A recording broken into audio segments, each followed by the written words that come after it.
Hello, everybody. Welcome back to another Point Three podcast live stream Wednesday. If this is your first time joining us, welcome. If it's not, welcome back. We are your favorite trio of hosts. On the left, Funko Lou. Down below, Spider Brando, myself, Hero Scroll.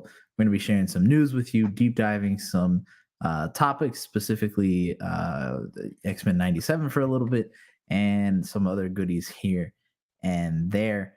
If you haven't, make sure you subscribe. But let's get into the news because we do have a lot of stuff this week.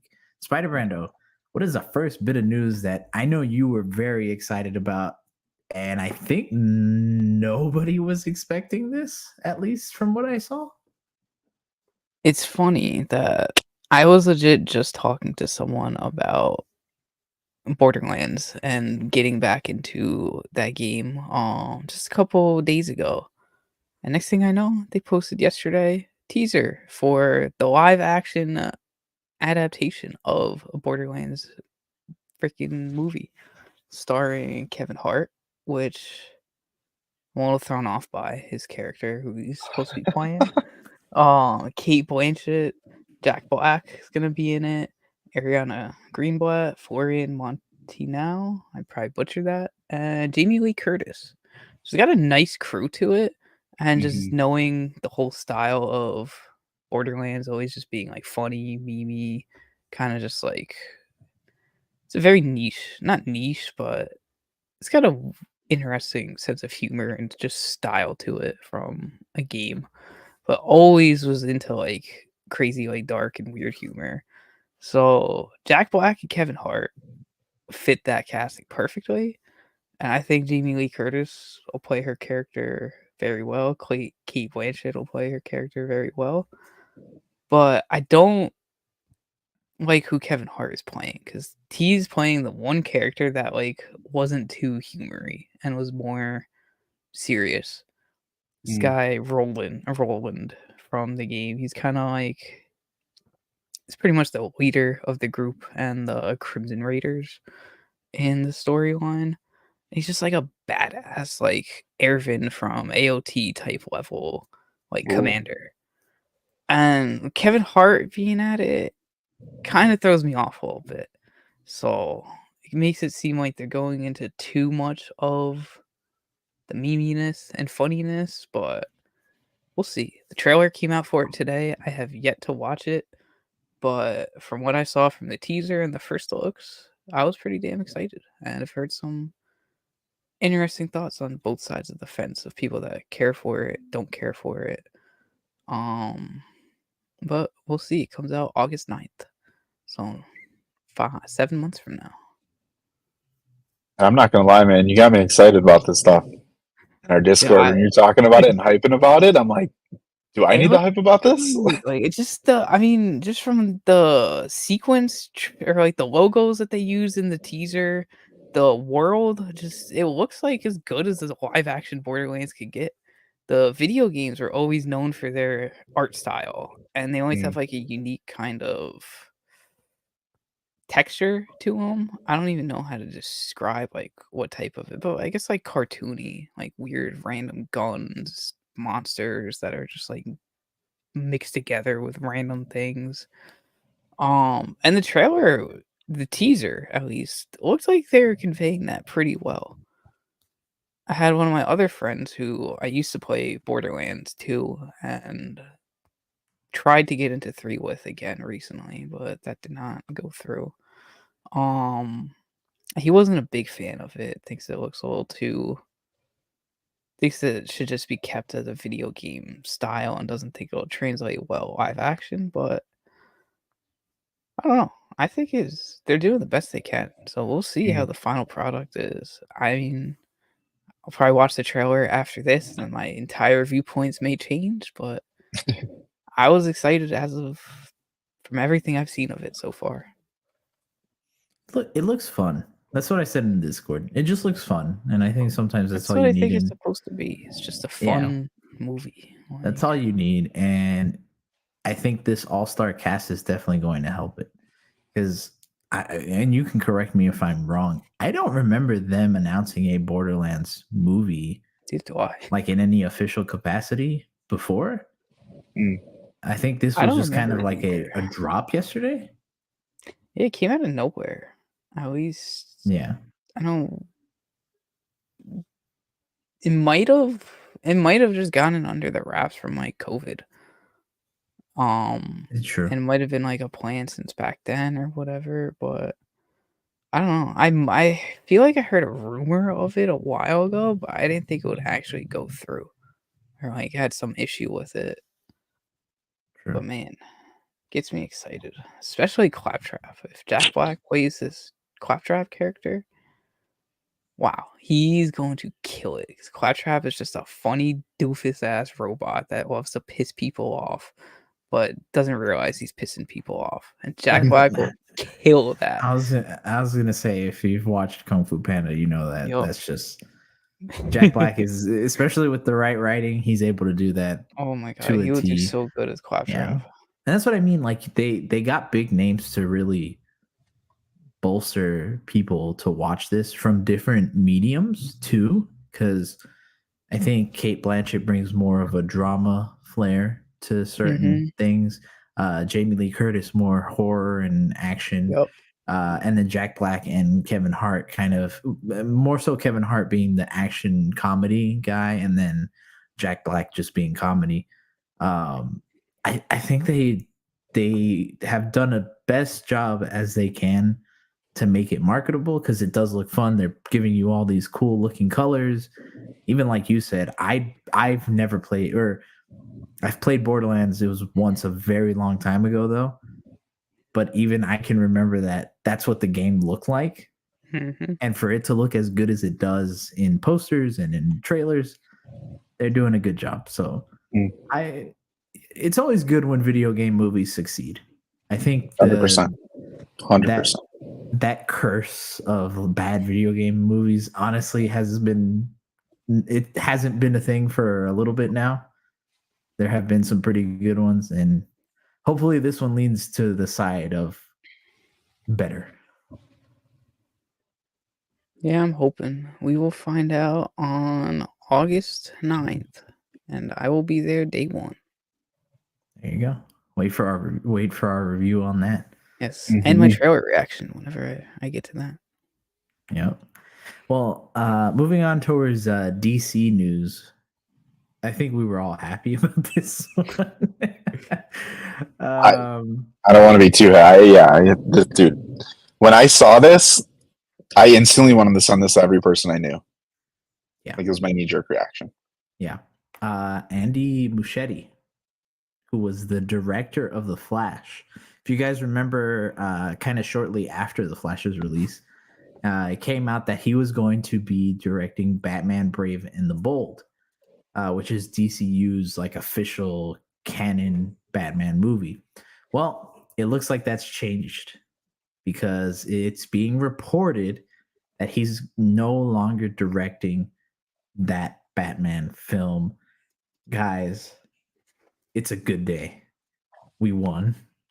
We eaten. Yeah, this made like what a bummer after this, and they were just like, yeah, he did such a great job. I'm like, did we watch the same movie? Like, I mean, it's kind of justified though, right? The Flash only grossing 271 million with a 200 million budget, regardless of all the issues. From a fan hype standpoint alone, how many people would really be that excited to be like, what did this guy do? And they're like, The Flash. And they're just like, what's that? Or yikes. So sorry, Andy. Back to horror you go. You know, in our conversations on Discord and in other places, I saw quite a few people kind of saying that, you know, DC kind of screwed him up with what he wanted and not giving him the proper Flash film. And I think that's only true so far, right? I think maybe in certain like cameos and stuff, maybe that definitely applies. But overall, I do think the Flash went to what Andy Muschietti wanted. Because again, pre-release, everybody was talking this up as the next best thing, and then it came out, and then people were slowly, for some reason, about as fast as Ezra Miller's Flash run scenes, were kind of like, oh wait, this movie kind of sucks. This movie's kind of bad. And I think that fan reaction reached James Gunn now, and then he was like, probably shouldn't have said that, because now I gotta eat my words. Which I don't think anyone blames him for that. If anything, they're probably more applauding this decision. This is going to be one of those weird areas where people are going to look back on the James Gunn era and be like, this is the point where people are going to say, we don't know if we trust what you're saying. You said believe in the Flash, believe in Andy Muschietti. Now Andy Muschietti is not a part of it. Are you just going with the flow? Do you really stand by the plan? This is the only thing I'm hearing where people are questioning the new era for the DCU, and it centers around the Flash movie and anyone really attached to it who's rumored to be a part of the new DCU. And I hear that, but wouldn't that more, and I'm asking you guys, but also everybody else, wouldn't that make you more feel like, though, that James Gunn is listening? Leadership is listening to us, and, obviously they're friends in real life, probably. But he's made the hard decision to be like, no, fan reaction, this would not go down well. So let's pivot from that. I think he's making the right call. And I really think that he was hyping up the Flash and all that just to try to make some money out of it. Just because, as a head of DC, or just, newly head of there, you're not just going to go in there and start talking trash of the film. You got to try to hype your product up. Yeah. And then now, it's just, it's true, though. Well, what was that? It's true, though. I mean, you want that. I think just plays back into what Hero Scroll was saying. Like, yeah, exactly. He cares about DC. Why it would be weird if he didn't hype his own films up, whether it's start or finish, whatever it might be. It's a good thing. Yeah, I'll be curious to see where this leads next, right? Because we still don't have a lot of information in terms of the Brave and Bold movie, other than it's kind of like Batman and Robin centered, which we haven't had in a very long time for a Batman film. I think the two big things that this movie kind of needs to maybe, I guess, kind of get that funk off of it for now, that Andy Muschietti funk, is it needs to announce who they're casting as Batman, even if it's far away. I think it's, if DC kind of wants to punch back at Marvel for the week that they had last week, you announce who your Batman is or who your Robin is, right? I think either one is a very good choice. And then you announce the new director, or you leave that for a ways away and maybe try to announce something else. Announce Batman's coming out in a different DCU project other than Batman Brave and the Bold. You won't have to wait till then to see the DCU version of the Batman. Who do you guys have right now as your want for director and to play Batman? Spider-Man out there with you. I don't know. I wasn't really prepped for this. I'm not gonna lie. I do like Joe. I forgot to pronounce his last name. Joe DeMilano. Manganiello, yes. I don't know why it started with a D for some reason. I do like Joe Manganiello, and think Joe DiMaggio. Yeah, I got.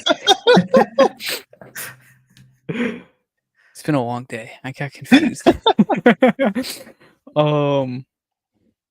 I would like him, but to be honest, I haven't really thought of like much fan casting or whatnot for it, or directing wise. Who's that guy from The Reacher that everyone's talking about? That massive mountain of a man when he's Oh on screen. Um, Alan, is it Alan Rickman or no, something? yeah, Is that no? yeah, Alan something. Hold on, no, Reacher. wait, that's the I'm so lost. That's the dude I'm talking about. Alan Whoever Because you he sent, Richardson. whoever you sent Richard. the video of the other day that was talking about when someone asked them to play I'm Batman, that's who I want as Batman. Final answer. God, this dude is Done with, I massive. can't. My brain can't comprehend all these actors anymore. It's the amount of associations that are floating around for people. Oh I my- mean, that's a good one. I'm gonna throw it out here. I like the Jensen Ackles play, and I am dying for the Russos to direct this movie. Dying. oh my god, I, that I would was be in. nuts. I was gonna say directors. Those are my clear choice.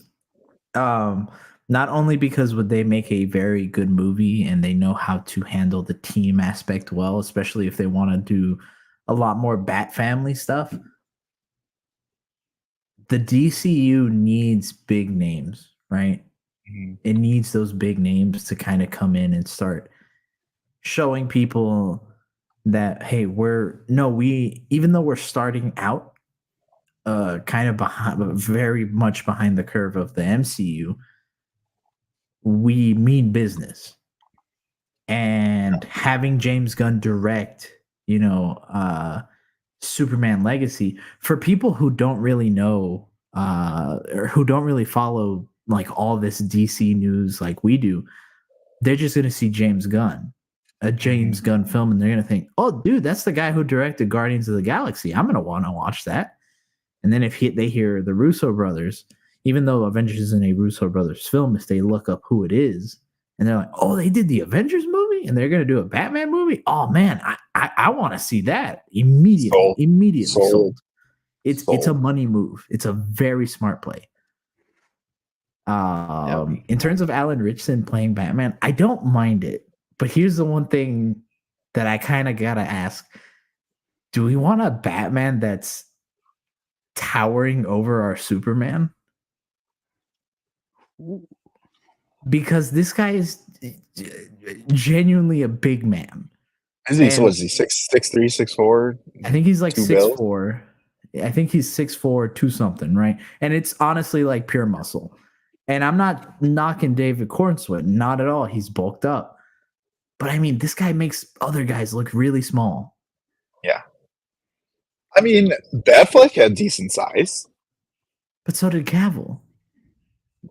Nah, fair point. That was a nice contrast. Fair point.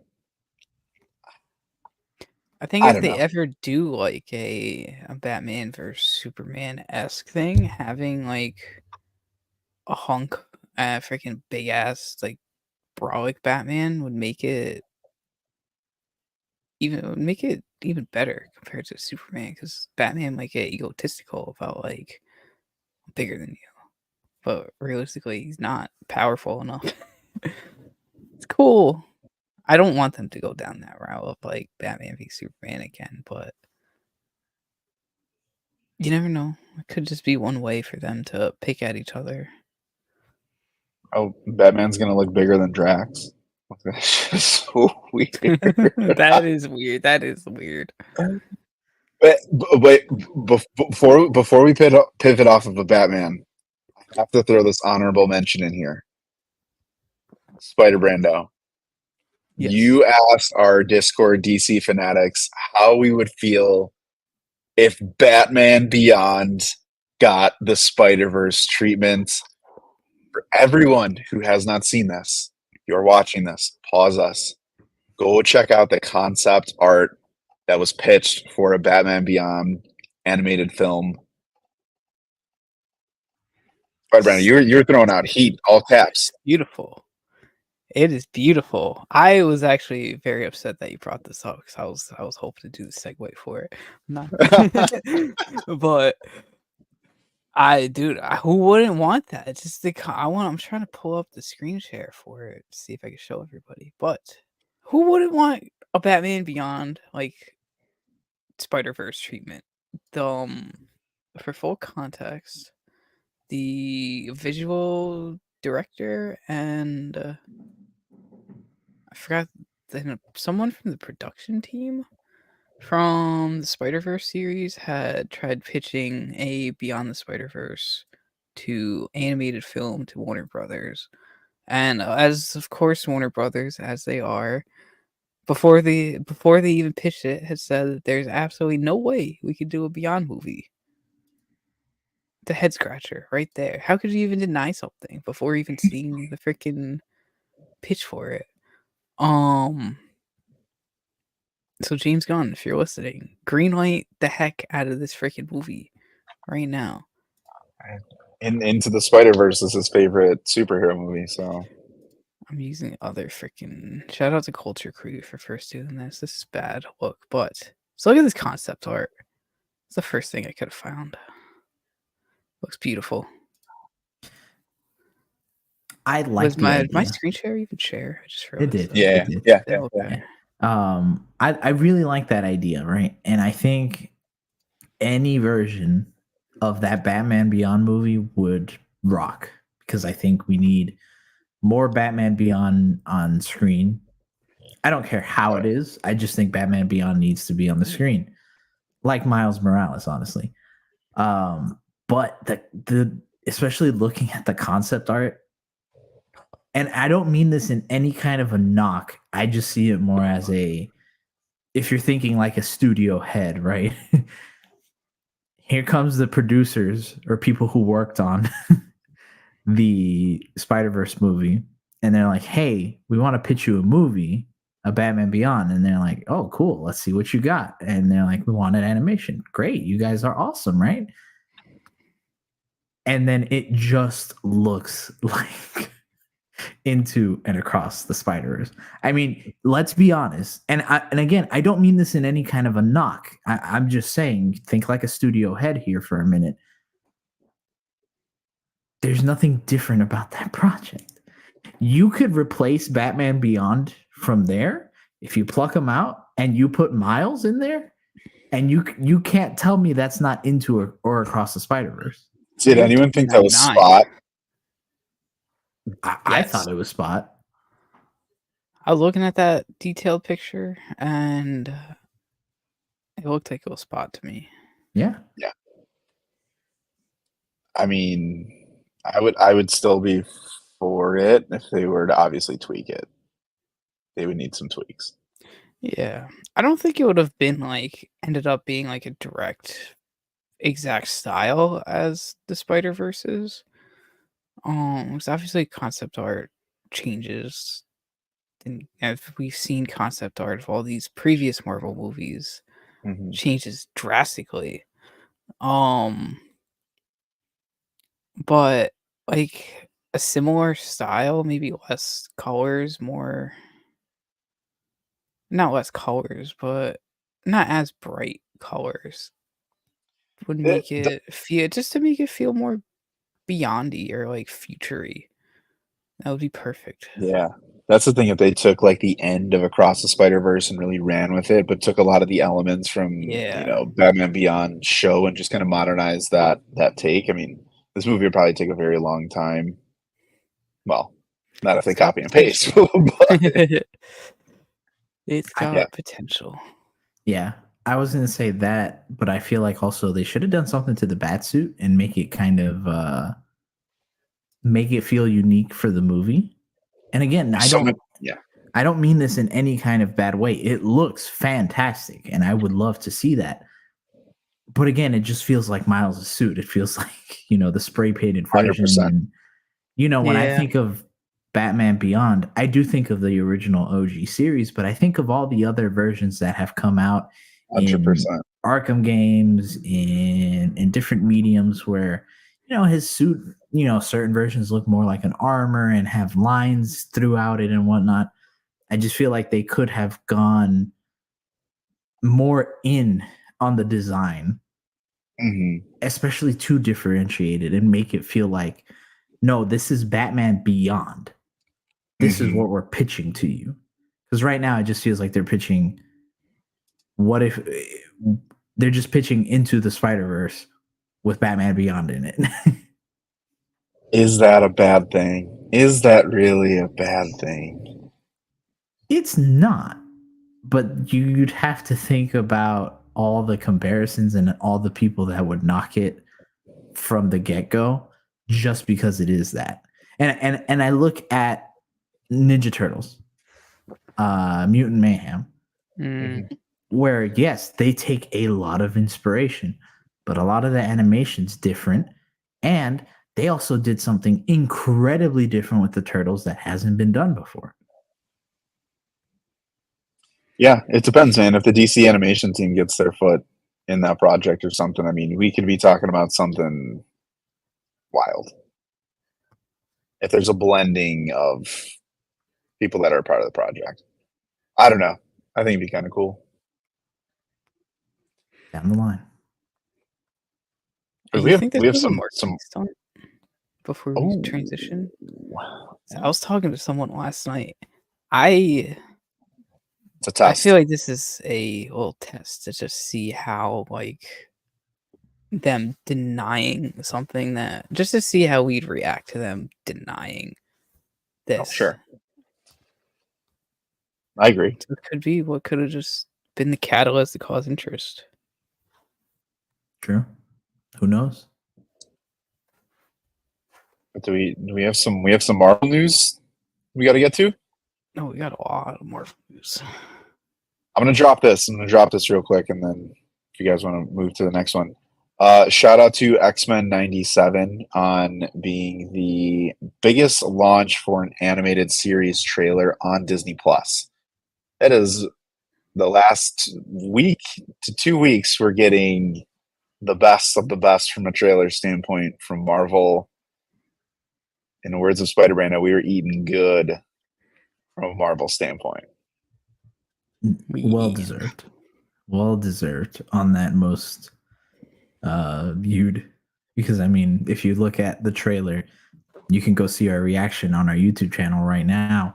That trailer's so good. That trailer does everything it needs to, and I know there's going to be other trailers, unfortunately. But if they were to not release any other and just be like, wait till March 20th, that's literally the perfect trailer. Yeah. I'm sold. I started the original series for the first time because of how excited I am to catch up and see this freaking show in action again. And let me tell you, I'm 12 episodes in already. It's a damn good freaking show. Yeah, It's a I got good show. to Days of Future Past Part 2, I believe. Nice. Great. I've been liking it. Who's your favorite character so far? I think Cyclops and Wolverine. Just like Wolverine, obviously, but Cyclops, just like I said the other day, he was my favorite in Evolution. He's my favorite in here too. Mucho respect on that, bro. We love that Cyclops love, honestly, because it's well deserved.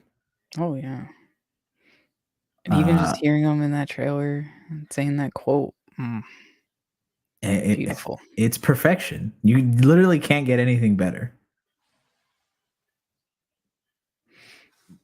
It might get better if you're a Midnight Suns fan, though. Because we've been getting updates about Midnight Suns for a minute. If you watched us last week on our live stream, we talked about that. There's reportedly a movie in the works. And we've gotten kind of a mini update from our show's best friend, our unofficial best friend of the show, Daniel RPK.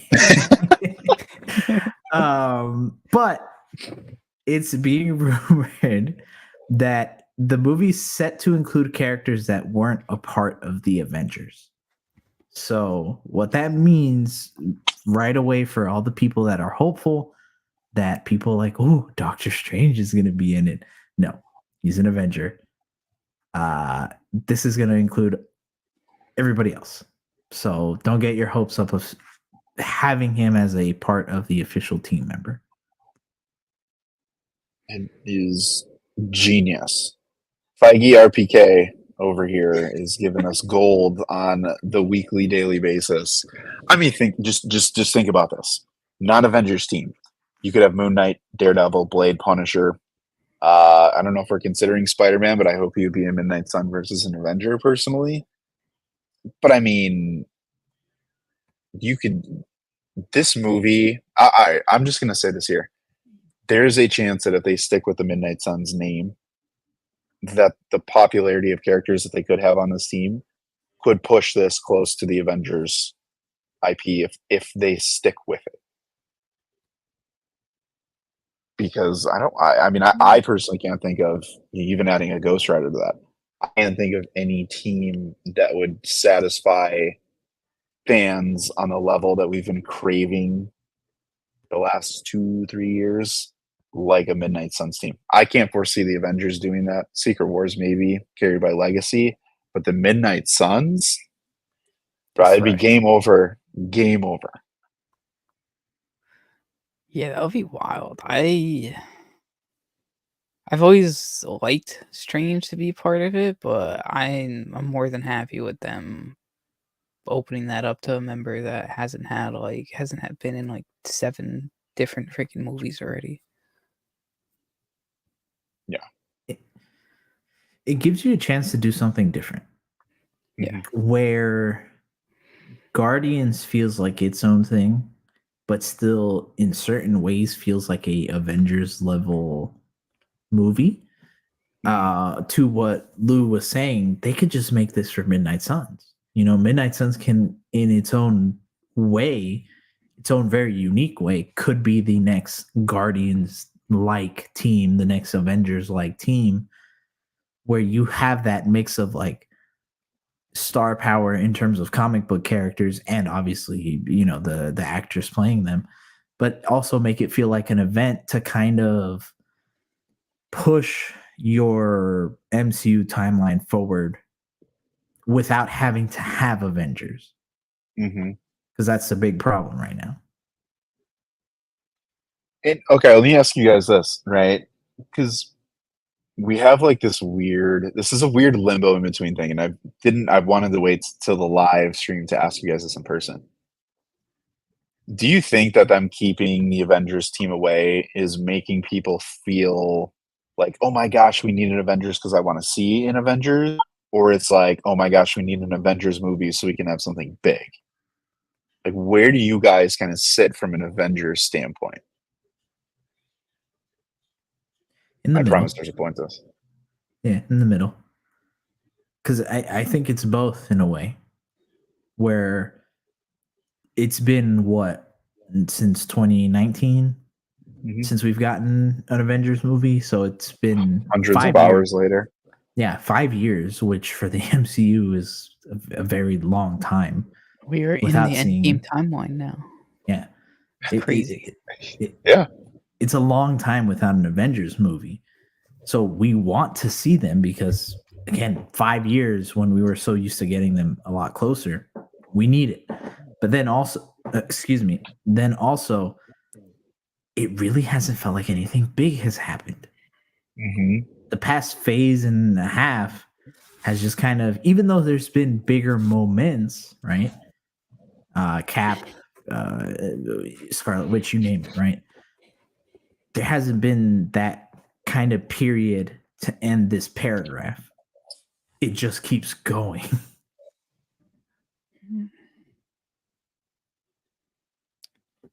Interesting stuff. It would be cool to see them just. I would like to see Midnight Suns interact with the Avengers at one point. That would be freaking. That would be awesome. I'm sure that's probably like what they're gonna build up for in Secret Wars and all that jazz, but you never know. Freaking. Even just 2 members of the Avengers doing like a cameo just to help out would be cool. To try to make it more marketable, maybe. I don't know. I think about that. Could you guys imagine a world where all phases of the MCU are clicking, and you have a Midnight Suns team, you have the X-Men, you have the Avengers, you have the Fantastic Four, and there's a Midnight Suns movie where you get Human Torch, Wolverine, Spider-Man, and I don't know. You know what I mean? Like, talk about billion-dollar movies and getting that feel that we're getting right now with Wild. Deadpool. Like, that trailer alone would just, I mean, that you're getting back into like the once in a lifetime type of stuff that the MCU was giving us for a minute there. Yeah. And it's interesting that that from what it seems with this source that they're specifically saying characters that weren't a part of the Avengers, because it definitely seems like they want to make it bigger than kind of what Midnight Suns are in the comics typically, right? Yeah. I'd say with the game, it was the first time that they were like, let's make Midnight Suns bigger and include characters that were outside of, the normal kind of like mystical side and whatnot, that they can be involved with it, but you still have that star power for people to come in from a casual standpoint. And you said it earlier, Lou, having someone like Daredevil, that's a major casual draw if you have him in a movie like this. Hell, even Spider-Man. He said that earlier. Well, and think about this from the game. I mean, you guys are much more into games than I am, but even with what you guys know about the Midnight Suns game, if you're familiar with it, did that feel like street level, like it was a street level game in a way? Or did it feel like it wholly went like mystical, dark, that route? I didn't play it, I'll be honest, but I did watch some playthroughs. But from what it seemed, yeah, it was definitely more of a bigger event. Like this isn't just a street level thing. This goes beyond that. That right there, that feel, I think all of us can agree that like that would be a great way to balance the Avengers and the cosmic side of the MCU instead of getting something like a Thunderbolts movie. Yeah. Yeah. I don't know. Every time we talk about Midnight Suns project, I keep getting more excited. Me too. Makes me want to get some comics. There are some available out there that I heard are pretty good too. They got a Midnight Sun omnibus? Probably not. That I don't think they do. But there are some trades out there.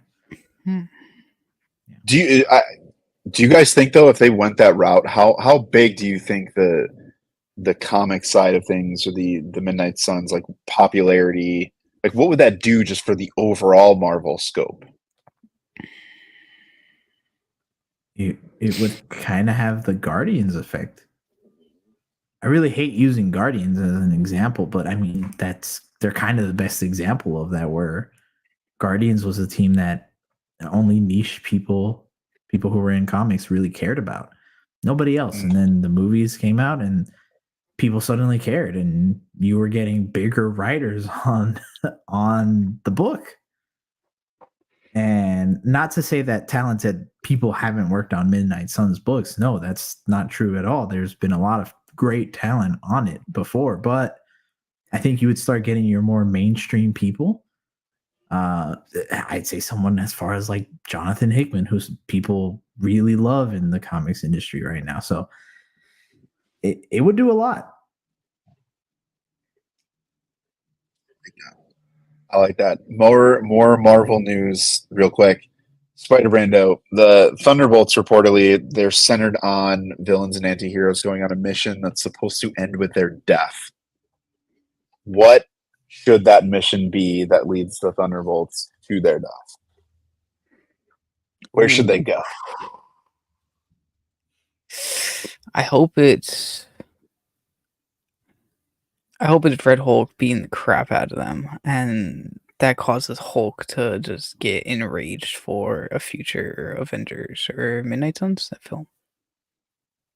Not Midnight Suns, but I don't know. I don't know what they would die by. They're all killable. Maybe not. Bucky's a little hard.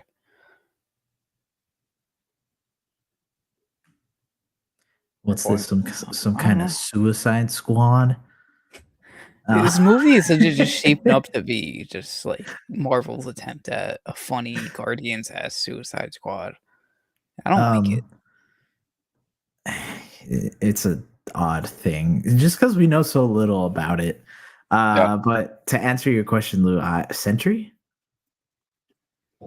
If they want to make Sentry feel big, this is kind of where you just have him go on a rampage. And I'm not saying I don't see them killing anybody on the team, to be quite honest. They could, but I don't know if they will go that far. But just having Sentry rampage, have him destroy a city. Yeah. Very wild. I'm still stuck on Wakanda. I'm still stuck on the infiltration of Wakanda, carry on that Val story to capture the greatest resource on the planet. I think it'd be wild, though, if there was a subset, and maybe Sentry is being created there. I think that there's a way that they could link the super soldier serum, recreating with the heart-shaped herb, synthetic things to where they may have been experimenting, or it's somewhere that they know. And what better way to put Sentry on the map of like, I personally think he would just wipe the entire Thunderbolts team. However, if he goes 1v1 against Namor and goes against Black Panther, and they were to pull them in for a short stint, I think that'd be a really good way to establish Sentry's credibility, but it ultimately ends with Red Hulk versus Sentry. If Red Hulk isn't in this movie, you can get rid of Wakanda if you want.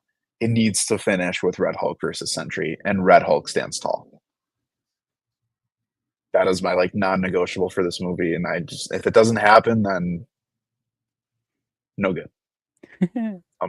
I'm staying firm on that. Hulk in there.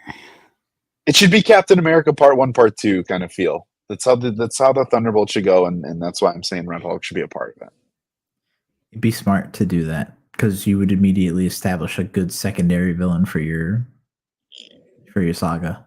And the release dates are closer together now. Maybe they did I'm it so on happy purpose. they freaking moved Thunderbolts out of my birthday weekend, man. Oh my god. I was not excited to be like, oh yeah, let me go let's be honest, you would have watched it. Oh, I would have watched it 100%, but the fact that I could get the fact that I could have gotten or that I get Fantastic Four now, I'll take that any freaking day over Thunderbolts. Like Marvel's letting me eat these next 2 years. That's a fair point. That is a fair point. You know who's not eating over at Marvel? Kang. If anybody saw Avengers, the Kang Dynasty, the original title for the 5th Avengers movie, well, that is no longer your title. Marvel is reportedly moving away from that. But to kind of give a note about this, this was via the Hollywood Reporter. Marvel was going away from Kang before Jonathan Majors got fired, before all that came out. And what kind of led to this was the reception of Ant-Man Quantumania. Super Review Show, hello. Quantumania, baby. So, guys, is Kang officially done? Or do we think that this title change is so that the movie can focus on other things than just Kang? Or are they just done with Kang? We have this conversation, it feels like every other week, but honestly, more fuel to the fire comes out every week. So here we are again. Sorry, I had a yawn. I think they're gonna rework the title just to make it have less of the whole movie's gonna be about Kang and his dynasty and all the full Quantumania linkage. But they have to explain some parts of what happened, and they gotta pay Quantumania off and stuff more than just Loki season 2 and whatever Deadpool 2 does or Deadpool 3 does. Mm-hmm. So I think it's more of them just kind of subverting expectations. I mean, here's kind of like going back to what we were talking about before with James Gunn and making pivots and moves and those types of things for the greater good of the cinematic universe, right? And obviously, it's no secret with everything for what's going on with. I was about to say Jonathan Hickman, Jonathan Majors, but it if they were going to cool off on Kang in general, that's good.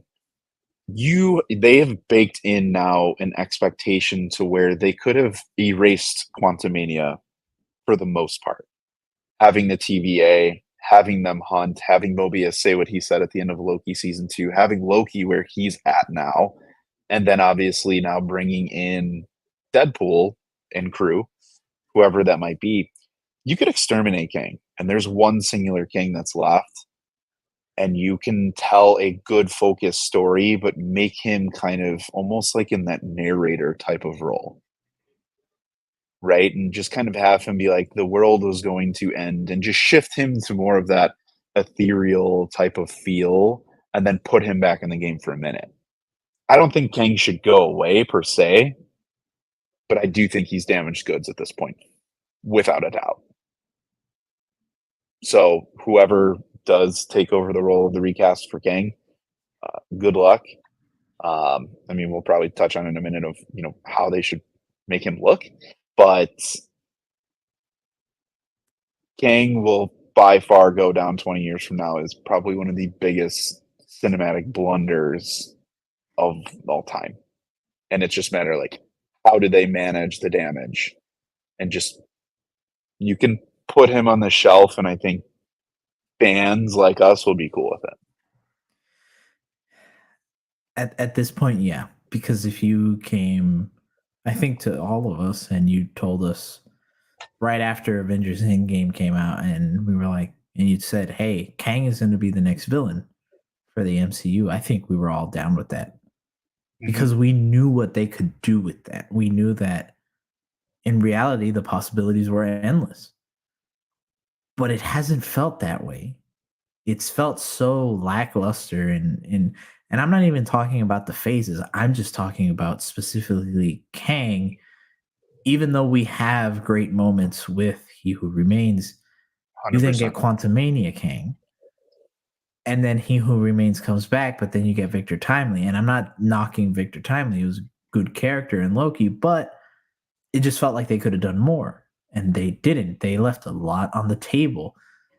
In reality, if they wanted to make Kang feel important, big, and like the character that he should feel like, he needed to be in almost every project in some capacity. And not get left guessing at the end of Quantumania. Shout out to Spider-Man No Shirt. But I mean, I think we all went back and we were just like, they could make this work, but we shouldn't have to really say that about a saga Big Bad. There shouldn't be a question on the first introduction to be like, where'd you go? Yeah.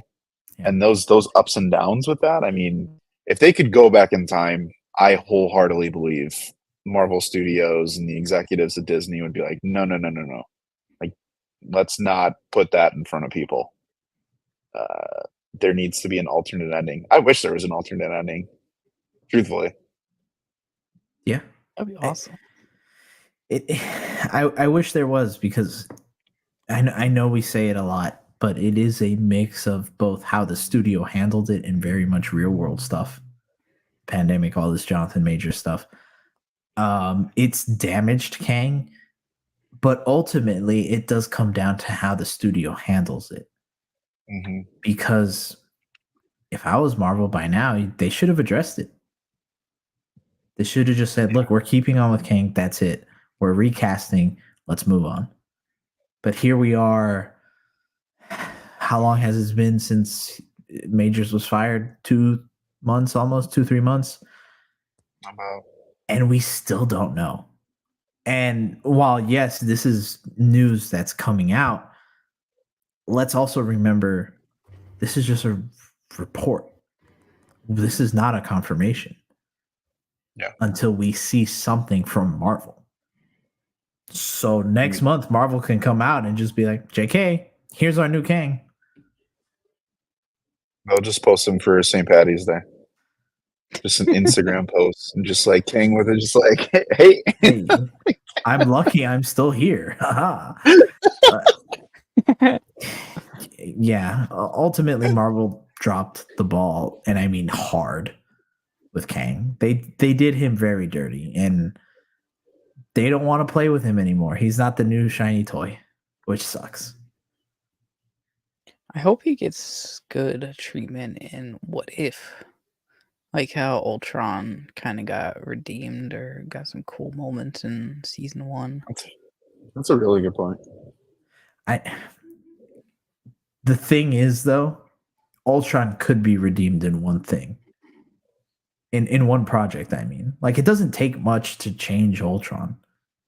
It takes a lot more to redeem Kang. Well, I meant just like show more of like his power and but not like redeem his character, but just show like what could have been in an animated scale. Would you? But what I mean, what I mean though is it's easier to do that with Ultron in 20 minutes than it is with Kang. Kang needs much more time than 20 minutes.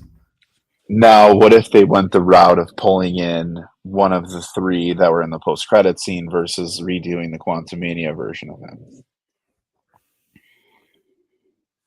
Like, truthfully, a what if, what could have been if the 3 of them, a Ramatut, or, the Scarlet Centurion, whoever it might have been, what if they continued their story, eliminated all the Kangs, and what would the world be? Something along those lines. Because I was still interested in those 3. I was truthfully invested to see what they would have done to follow up on that post-credit scene. I didn't really care too much. The only Kang variant that I cared about were those 3 and He Who Remains. Quantumania, see ya. Timely, bye. Yeah. It'd be cool to see, but I don't know if it would make me feel the same way I do about the What If Ultron. That's fair.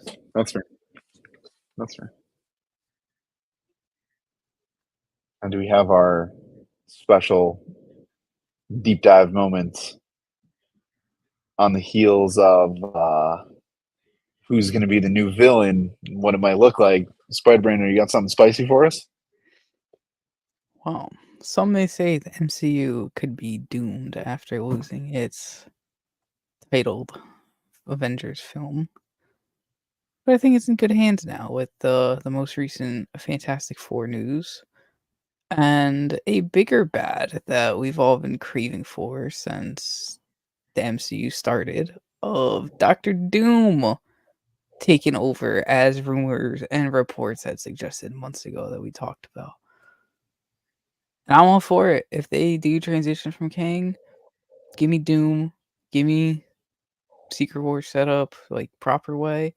And then if they want to bring Kang back in like a Beyonder type thing, explain it in Quantumania that just happened like that, they could be cooking something pretty swell. I agree. Here's the big question. How does Dune get presented in the MCU? Because there have been grumblings, rumors, forums, just chatter right around the water cooler of people being like, the best Doom is the Doom that's masked.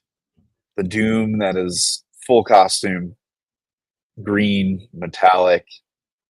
I know Alex Ross has some very beautiful art of Doom. If you don't know what we're talking about, check that out.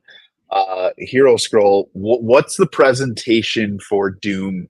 What's the feel for him in the MCU to really quickly establish him as that Thanos level character if the MCU ultimately does decide to position him as the true final big bad of the multiverse saga? He should definitely be masked.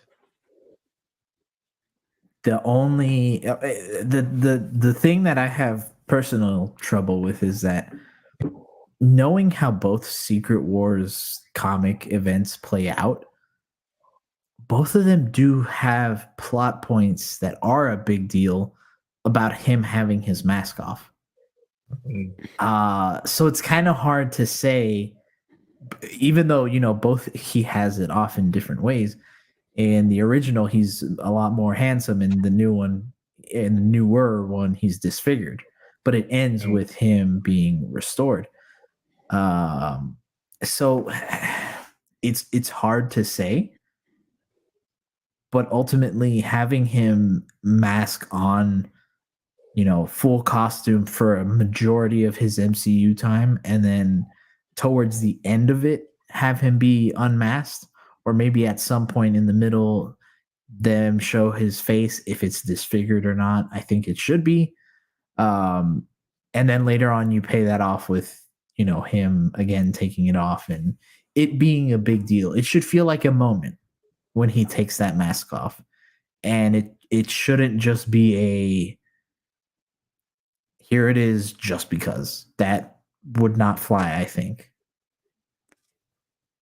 And it shouldn't be what the first two Fantastic Fours did. Well, Fantastic Four and then Fan Four Tastic, where it's like the big feel is the end when he has the costume on. No, that's not what we want. We want it the whole time. What's your preference, Spider-Man? I was gonna say I wanted it the whole time. I don't care who plays Doom, even if it's like someone that has such a great face and like they want their face showing all the time. I don't care. Put that mask on. Like, we need intimidation out of these freaking villains. And if you got Doom without a mask and like hood still, it just looks like an Assassin's Creed character. I want Doom. Like, I don't want just no cape. Like, you got like Shazam out there with the cape, or with the hooded cape. Got all the Assassin's Creed people with the hooded cape. Like, nah, give me Doom and metal mask and tease out like how he needs it, because it just fits his character and like drive so much more. Yeah. To understand him. And I don't even know much about Doom, to be quite honest, but from like Marvel Ultimate Alliance and all that, if he didn't have his mask, I probably wouldn't have been freaking wouldn't be as intimidated by him.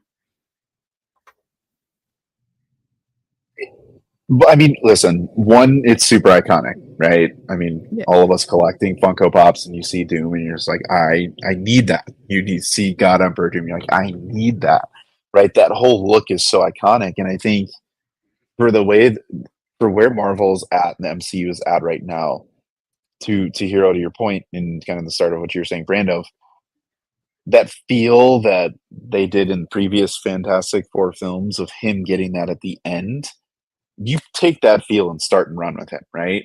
I think that there was a world back in 2020, 2021 where people are like, hey, Latveria hasn't been introduced yet. Is he going to be an ambassador? Are they going to show him as that handsome type of figure and character, but underground he's been Doom all the time type of thing? That time is gone, right? In the most impactful way is definitely to have that mask and to have that voice. And for me personally, I don't think that there should be a big name actor who does want to write in their contract, hey, show my face all the time. I need that face time, because we know that the MCU loves to have masks off for all their characters. Secret identities are just useless. Shout out to James Gunn and trying to protect those from DCU. But it's time for this big bad to not talk all the time, to be masked up, to have an iconic look, and to have something that's symbolic. So when our heroes see this character, there's some sort of emotion where you're just like, damn, that's Doom. Like, that's the thing. Like, Doom needs to step over bodies. Doom needs to look good, sound good, have all the powers, mystical to just physical specimen. And I hope that he isn't just second fiddle to the Fantastic Four moving forward. That is another like weird thing that I have. I want him to feel slightly separated, but I know he's very intertwined. And if they can work that I mean, I don't really know how they would work it if he's related to Kang. Shout out to actor choice and skin color, if I'm being honest with you, based on what it looks like. I don't know how that relation is going to be pulled off, but Dune needs to be a problem, and I think it starts with him staying in his mask for sure. Okay, to the 0.3 certified. it gets Ooh, 0.2 certified, maybe. Wait, you said What's Hero math got? earlier. no, I it is 0.3 certified. Okay. Mine's a different question though. Okay. But throw it up there, Brandon.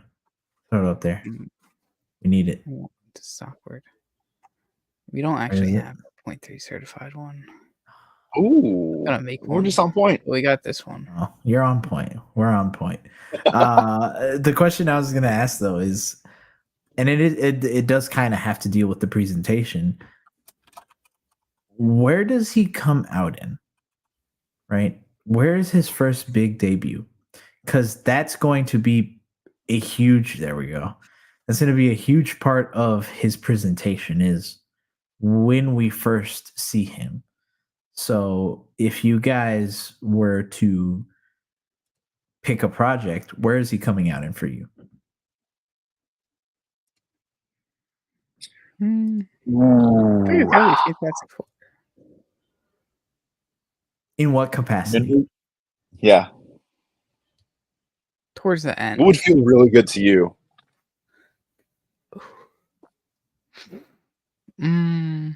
I want Fantastic Four to be more of like an origin onto how they got their powers and fit into the MCU. And kind of like facing their own challenges, and then them being confronted with a challenge like Doom towards the end, to them then want to reach out to try to find other people to help stop them for Doom, and then that kind of sets up him being the big bad for like future projects. So I feel like that would be the best way to like want the Fantastic Four to feel like a team, and I feel like they need to go through like their origin kind of together and team build them up to be for the masses, for the MCU, to show that Marvel cares about its first family, and they can't do that if they have the whole movie focusing on Doom and like them just trying to cliche like beat bad guy type movie. Yeah. Yeah. So I like it at the end, not like post credit scene end, but like setting up like final fight, and then we don't really know where it ends type movie, and like the Fantastic Four needs help. That would be pretty cool. I like that. SB. No, go ahead. No, I was gonna ask you where would you put him?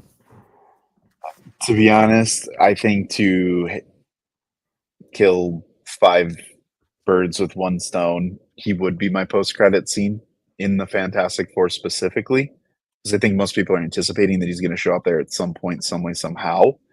So the anticipation for Doom to be seen on screen would be big, and it would be a big movie during a big time, and it would be a massive sledgehammer to DC. I think to kind of that's going to be the talking point coming out of it, the movie itself plus Doom. But for me, I envision for them setting up Doom to be big. It's short and sweet. And the first piece you would see, I think you see him sitting on a throne. He has his mask. It's more of a faceplate to me whenever I see him. You get shadows, so you don't fully see it, but he is scarred on one side of his face. You can't really make out who it may be. No actor, none of that kind of crap, right? No words, nothing. He puts his mask on. It fits to the rest of his kind of skeleton from that standpoint of whatever he's been hardened with. And you see him with monitors or screens in whatever way, whether that's read screens that they showed in Multiverse of Madness, but it's almost like he has tabs on every single Avengers level character in the MCU. And he's watching everyone. Not a watcher standpoint, but it's heroes and villains put together. It's just time in that way. of them fighting to give kind of like a hint to a battle world type of thing. And then you see him use some sort of green mystical powers, and he goes into a portal and he's gone. Movie cuts to black. And I think it showcases who he is, what it looks like, his overall scope of being a big bad, of looking at that. Plus, you get tech and mystical aspects of his character all in literally like 20 seconds. And just let fans speculate. That's it. I like That would be wild. I really That would- like that. You gave me another point to my theory, though, and just to tie it back into Kang. What if you see him teleporting to? What if we just in said post-credit scene, you see him having like tabs on Kang, and then just him potentially killing off like the main Kang, and then boom, that's where they end Kang's storyline. Will suck because obviously you gotta wait a whole year for that, especially if we know today that they're trying to move away from it. But If they wanted to send a message to the fan base that they're moving on from King, 100% I'd have Dune be that person who cuts those ties. yeah, that would be freaking And just nuts. it's not it's not a passing of the torch, it's a taking of the torch of like you're not, you know what I mean? Like you're nothing. Like You're not that guy. I'm Doom. Yeah. I'm You're him. not that guy. Yeah. Yeah, like an I'm him moment for sure. Yeah. And that's what Doom needs. And I think that's what we're all trying to say in different theories and ways. He needs that you looking for this moment, but Yeah. it's more like boom, you looking for him, I'm him. Who do you think you are? I am. Yeah. What do you think? There you go.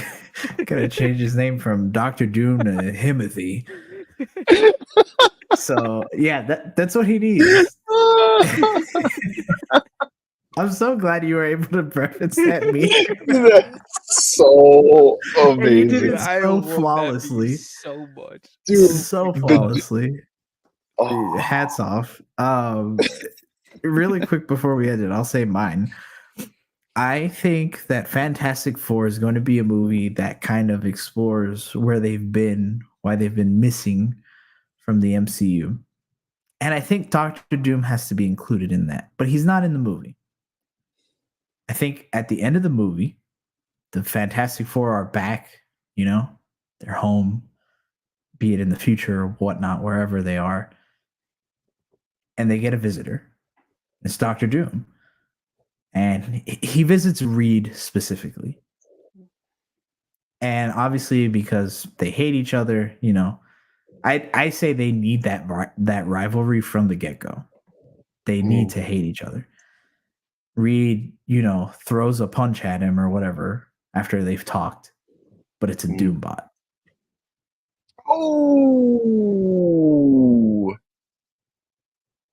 Then movie ends, right? Later on, I'd say in something like Thunderbolts. Well, no, not Thunderbolts because that's before. Something later on, Midnight Suns, let's say.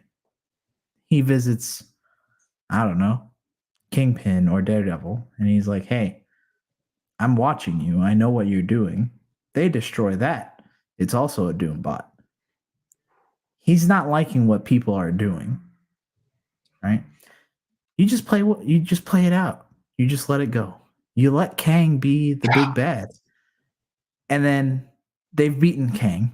They're celebrating their victory on the battlefield in Avengers Secret Wars. The sky opens up, or a portal opens up. Out comes God Emperor Doom. yo. The real controller of the multiverse. And Reed had found out that it wasn't Kang who was in charge. It was Dr. Doom this whole time. God Emperor Doom. By the way, your final fight in Secret Wars is all the Avengers and Dr. Doom. But Dr. Doom wins. And he resets the MCU. Yes. And your next saga is them trying to go through it. But only one person remembers the events Who is it? Secret Wars. I'd say Reed. Yeah. You have Reed sound like a crazy man preaching about this, about Doctor Doom, who is someone nobody else remembers, trying to get them on board that he's who they have to go after. I think that's how you end it, and that's how you present Doom for the first time officially. I think every other way he needs to be a Doombot. You think there's too much of a gap though in between like Fantastic Four and God Emperor? If you're sending Doombots, no, because you can have the Doombots show up anywhere. That's fair. That's true. But it makes him truthfully feel like a final boss. You know what I mean? Like you don't know exactly when. Like you protect him from that standpoint. Because again, that's a complete opposite of what they did with Kang. Kang was the first one. They're like, "Oh, I'm the bad guy," and he's like, "I won. I'm Ant-Man." Like, no, no, no, no, no, no. That would be big if he does win, and you do get that timeline reset. Now, here's my question to that though, because I think this is inevitably going to be what people come to, and I know we're coming up on time. Is that going to be considered the MCU soft reboot, or is this kind of a phase 0 type of thing of where it's kind of an interim phase to where they're trying to ultimately finish that Secret Wars story? It feels like a soft reboot because you can have events feel the same in certain ways and then still play out differently. Because, for example, it is inevitable, shout out Thanos, to recast Iron Man.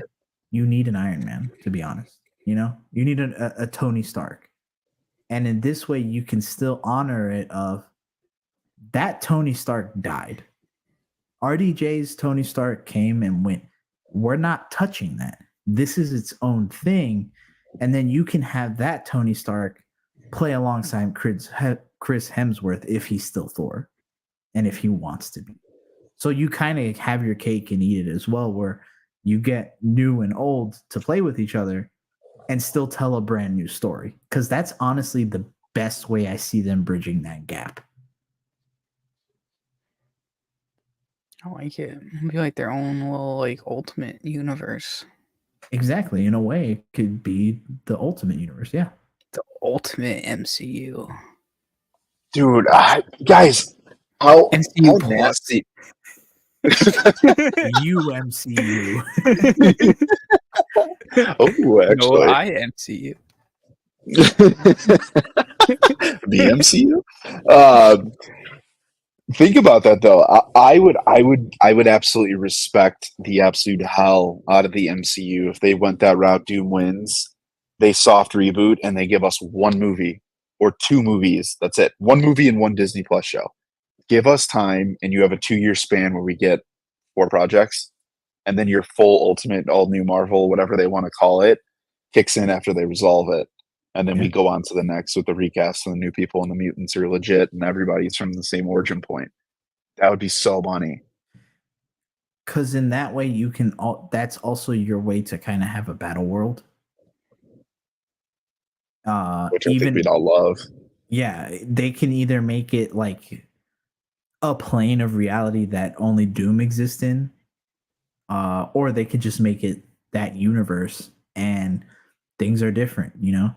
Like you started off with like, I don't know, Captain America or something, and it's Sam Wilson or Steve Rogers, whoever they want. And at the end of that movie, they drop in a weird battle world version of something, you know?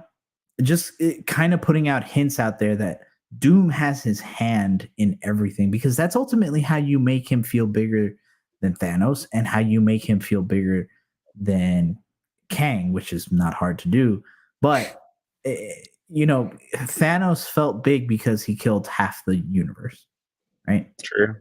And Kang originally was going to feel big because he was everywhere. But if you have Doom really controlling everything from the get, again, like you said, he feels the big boss. He fills that role of he's the guy we have to beat. But Reed is out there trying to tell people that, and no one's listening to him. And the story that you tell throughout that new universe is Reed finding some way to remember, to get people to remember what happened if they're part of the old guard, or to convince people that are new that this happened. I'm not a crazy man. It's a nice way to bridge that gap, honestly.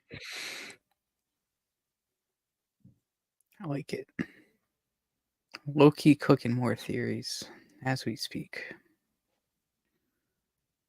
But dude, listen, well, I just got to throw in one comment while you're cooking that up.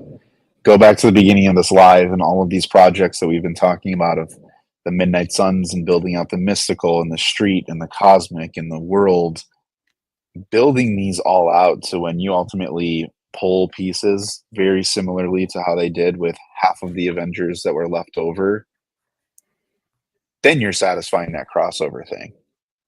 Reed plus an X-Men plus a Defender plus a street level plus, you know what I mean? Like those are cool scenarios where you can justify having ragtag mixed up teams for the sake of the movie being Battle World or Doom World or something like that. Like we have no other choice. It's our last resort type of thing. And you're just going to keep churning out money. If I'm being honest. 2 years of a Doom World Part 1, Part 2 or something like that where they're trying to resolve this and get him off the throne. And he's been sitting there in our eyes for, 4 years at that point? Man. I got quick theory. Now that you brought up Doom having the ultimate hand in most things, what if he was the true one to set Loki on his path and give him those powers because he knew that he would bypass the Kang and he remains eventually, and the green from Loki is a symbolism of Doom's green. But obviously he just thinks he just pointed that from the beginning. Yeah. And he needed that Loki to. Sorry, I forgot to explain the rest of the theory. And he needed that Loki to do what he did at the end of Loki 2 to truly have someone that's not He Who Remains to protect the sacred timeline. So Loki might not know exactly where to look since he doesn't have the full backstory. Yeah. Doom could be hiding behind that entire time. That would be a cool way to connect it. I was going to say, because both Secret Wars have to do with the Beyonder, he could be looking for the Beyonder. And if they introduce him in Fantastic Four and they go missing because of time shenanigans or whatever, and that's how they want to play it, again, him having a hand in everything, like putting Loki where he's at, that'd be really good. That'd be a really good way to play it. And heck, what you can also do if they want is, because that's kind of Loki's prison, you can save Loki in the reboot. They find out about Yggdrasil and they're like, there's something out there that can break this, but it's a prison, but we don't know how to get there. Yeah. The keys to that stuff could be outside of there. And that's why I'll still stick with this, that there may be a version of Kang that is on the side of the Avengers or the good guys. And one of them, whoever it may be, this last remaining Kang, I guess He Who Remains, which was haha. But where he was playing with everything could be, that's really Doom's only challenger. And what Kang has been trying to do this whole time is work his own little side mission to be like, I know what really is happening, right? They can still play that unknown factor up. And I think it goes back to what you guys were saying, Doom ultimately kills Kang, but that'd be sick if there was a moment of like, Kang's the one that gets served up the God Emperor first to really show everyone like, damn, like this guy's no joke. Yep. And just feed him the God Emperor. Oh, is this the most exciting thing that like MCU? I'm hyped for it, and it's not even real. I'm hyped now. Yeah. I was gonna say I think we hyped ourselves up a little too much, but we're having fun. That's all right. Yeah. If the MCU sucks, we'll just go back and watch this video and just be like, guess what could have been? Yeah, what could have been? Yeah, yeah. Well, I think that's it. I think that's all we got for this. We went over time and gave you some bonus point 3 podcast Goodies. thoughts, theories, goodies, all that stuff. God Emperor is the one sticking his hand in the cookie jar, though. Ooh. Kevin RPK, if you're listening to this, make it happen. Yeah, make it happen. Speak it into existence. Danny Speak boy. it into rumor. Yeah. Rumor. Rome's. Why are you so late? Boo, boo. You're gonna have to go back and watch it. No, man. We did some. In the words of Chef Spider Brando, we cooked it up. Dude, I guess I I'm for these fucking certifications. I don't know why. I just keep on going to do it with my left hand. It makes no sense. I didn't mean we'll get comment away there. To everyone who's watching live, to everyone who's catching this, where do you want to see Dr. Doom show up in the MCU? Comment down below. Where do you want to see Doom show up? Is that in Fantastic Four? Is it in Avengers? Is it in the new Avengers 5? Whatever they title it, let us know your thoughts. But we appreciate each and every one of you. You've made this channel grow. Without you guys, we would not be doing this every single week. We love it, but we love all you who are watching. So spread some point 3 positivity. But there are 3 very important things that you must keep doing until next Wednesday, 9:05 Eastern, for our next live stream. Everyone, keep watching, keep reading, and keep nerding out. We'll see you next week.